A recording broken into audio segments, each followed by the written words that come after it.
আমরা বেঁচে থাকতে আপনাদের মিডিয়া, আওয়ামী কালচারাল শক্তি আওয়ামী লীগকে বাংলাদেশে ফিরিয়ে আনতে পারবে না।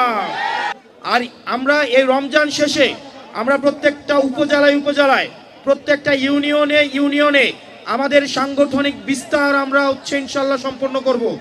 এবং এই অভ্যুত্থানের যে শক্তি সারা বাংলাদেশে যারা ছড়িয়ে আছে, আমরা তাদেরকে পুনর্গঠিত করে আমরা আমাদের এই রাষ্ট্রকে ইনশাল্লাহ আমরা পুনর্গঠন করব।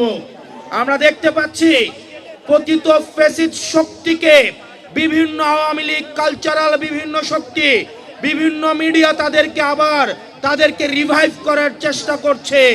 আমাদের এই তরুণ প্রজন্ম যতদিন বাংলাদেশের বিভিন্ন পথে প্রান্তরে গ্রামে গঞ্জে ছড়িয়ে আছে, এই জুলাইয়ের রক্তের স্মৃতি নিয়ে যারা বিভিন্ন পথে প্রান্তরে ছড়িয়ে আছে, আমরা জেগে থাকতে, আমরা বেঁচে থাকতে আপনাদের মিডিয়া, আওয়ামী কালচারাল শক্তি আওয়ামী লীগকে বাংলাদেশে ফিরিয়ে আনতে পারবে না। আমাদের ফ্যাসিবাদের বিপক্ষের শক্তিগুলোর মধ্যে মতপার্থক্য থাকবে, পলিসি নিয়ে ডিসকাশন থাকবে, কিন্তু আওয়ামী লীগের বিপক্ষে আমরা সবাই একসাথে লড়াই করে যাব।